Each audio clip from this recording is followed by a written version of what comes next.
चीन में इस समय भयंकर बाढ़ आई हुई है। करीबन 8 करोड़ लोगों को इवैक्यूएट किया जा रहा है चीन के अंदर। पिछले 7 दिनों से ये वहां पर तांडव चल रहा है। इसके अलावा कोरोना की दूसरी लहर शुरू हो चुकी है चीन के अंदर।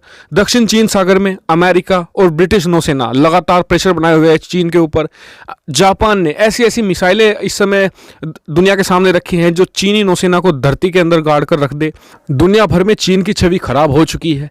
लगातार हर देश उसे क्रिटिसाइज कर रहा है और कोरोना वायरस के लिए उसे जिम्मेदार मान रहा है। ऐसे में अचानक से भारत फैसला लेता है कि वो जो अगले हफ्ते भारत को करीबन राफेल मिलने वाले हैं, राफेल लड़ाकू विमान, उन्हें चीन के खिलाफ तैनात करेगा। अपने अपाचे हेलीकॉप्टर को हम ऑलरेडी तैनात कर चुके हैं। चीनूक को तैनात कर चुके हैं लद्दाख में, अक्साई चीन के आसपास, और भारतीय सेना का भारी जमावड़ा वहां पर लग गया है। तो यानी कि वहां पर कुछ तो शक होता है कि भारत यहां पर क्या अक्साई चीन को कब्जाने की कोशिश कर रहा है।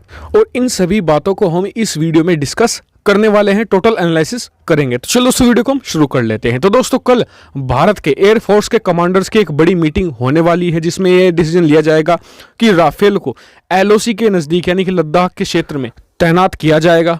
और ये चीन के लिए बहुत बड़ा झटका है क्योंकि भारतीय सेना लगातार वहां पर प्रेशर बनाए हुए है और भारतीय वायुसेना पहले से ही वहां पर अपाचे, इसके अलावा चिनूक हेलीकॉप्टर, सुखोई 30 MKI ऐसे जबरदस्त हथियार वहां पर तैनात कर चुकी है। ऐसे में राफेल का वहां पर तैनात होना सबके दिमाग में खटक रहा है। कारण उसका मैं बता देता हूं, क्योंकि चीन का भारत की साइड सिर्फ एक मेजर बेस है और चाइनीज एयरफोर्स इतने ताकतवर नहीं है कि भारत को चैलेंज कर सके हिमालयन रीजन में। जी हाँ, क्योंकि भारतीय सेना बहुत ज़्यादा मजबूत मानी जाती है क्योंकि भारत के बहुत सारे फॉरवर्ड बेसेस हैं। इसके अलावा आपको पता होगा कि जो दौलत बेग ओल्डी में दुनिया का सबसे ऊंची हवाई पट्टी भारत ने बना रखी है, कि भारत की तैयारी वहां पर पुख्ता है।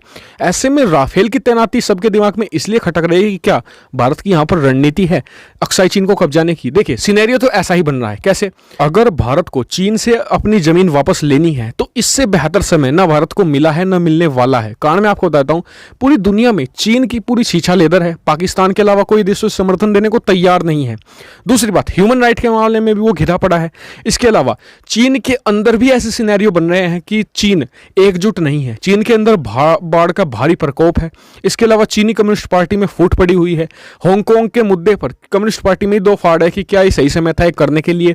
इसके अलावा चीनी सेना मोबिलाइज हो रही है दक्षिण चीन सागर की तरफ, भारत की तरफ उसने अब जो प्रेशर था उसे रिलीज करना शुरू कर दिया है। यानी कि भारत के लिए एकदम परफेक्ट सिनेरियो, अगर भारत को अक्साई चीन कब्जाना है ना, तो इससे बेहतर समय भारत को नहीं मिलने वाला, क्योंकि राफेल चीन के जितने भी एयरक्राफ्ट है उन सबको आउट परफॉर्म कर सकता है इजीली। यानी कि अगर भारत कल को अक्साई चीन पर कब्जाने की कोशिश करता है या पूरा अक्साई चीन न कब्जाते हुए चीन की रणनीति को लेते हुए कि थोड़ी थोड़ी जमीन कब्जानी शुरू करता है और चीन अपने एयरक्राफ्ट उड़ाता है, जैसे कि उसने अभी किया था जब हमारे साथ गलवान घाटी की जो हिंसा हुई थी उसमें उसने एयरक्राफ्ट उड़ाने शुरू कर दिए थे।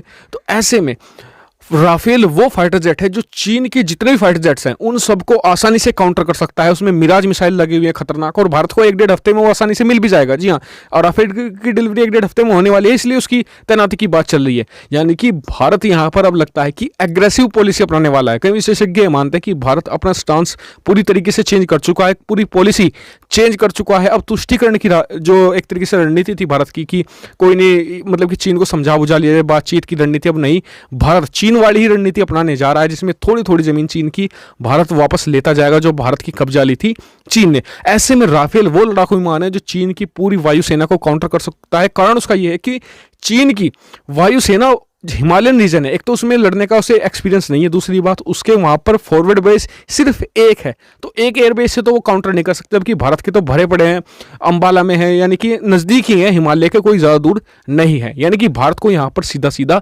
एडवांटेज है जिसे भारत इस्तेमाल कर सकता है चीन के खिलाफ। इस पर आपका क्या व्यू पॉइंट है कमेंट करके मुझे जरूर बताएं। साथ ही चैनल को सब्सक्राइब करना मत भूलिएगा ऐसी बहुत सारी डिफेंस, फॉरेन पॉलिसी और फाइनेंस रिलेटेड वीडियो के लिए। Thank you much for watching video.